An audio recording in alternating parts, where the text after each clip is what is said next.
చంద్రబాబు నాయుడు, పవన్ కళ్యాణ్ గారు నిన్న ఒక సభలో చాలా ఉత్సాహంగా మాట్లాడారు. ఆ ఉత్సాహం సంబంధించి అన్నిట్లో కూడా మనకి హల్చల్ అవుతున్న వ్యవహారం ఒకటి చూడొచ్చు ఇక్కడ.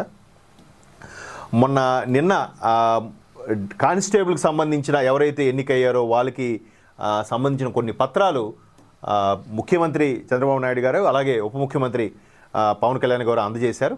అక్కడ ప్రధాన వార్త ఏంటంటే పవన్ కళ్యాణ్ గారు మాజీ ఏదైతే ఎక్కువ మంది భద్రతా సిబ్బందిగా కానిస్టేబుల్గా కానీ బార్డర్లో మిలిటరీ వాళ్ళు కానీ ఉత్తరాంధ్రకు చెందిన వాళ్ళు, ఎస్పెషల్లీ శ్రీకాకుళం, విజయనగరం జిల్లాకు చెందిన వాళ్ళే ఎక్కువగా ఉన్నారు, నిజంగా వాళ్ళకి దేశభక్తి ఎక్కువగా అని కూడా కొనియాడారు. ఈ సందర్భంగా ఒక్కసారిగా అందరూ కేరింతలతో చప్పట్లు కొట్టారు. అయితే ఇక్కడ ఇదే సందర్భంలో ఉప ముఖ్యమంత్రి పవన్ కళ్యాణ్ స్టేట్మెంట్ ఏంటంటే పోలీసు ఉన్నతాధికారులనే బెదిరిస్తారు ఆయన. ఎవరు? మాజీ ముఖ్యమంత్రి జగన్మోహన్ రెడ్డి గారి గురించి ఒక అంశం.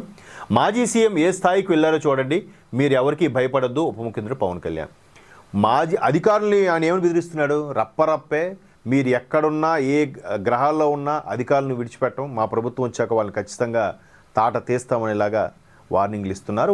వాటి మీద భయపడద్దు అన్నట్టుగా కూడా పవన్ కళ్యాణ్ అలాగే ముఖ్యమంత్రి చంద్రబాబు నాయుడు గారు కూడా దీనికి సంబంధించి ఎవరికైతే నియామక పత్రాలు అందజేశారు మొన్న డిఎస్సి వాళ్ళకి అలాగే నిన్న కానిస్టేబుల్కి అందజేసినప్పుడు వాళ్ళతో ఉత్సాహంగా ముచ్చటించారు, ఈ విధమైన స్పీచ్ ఇచ్చారు.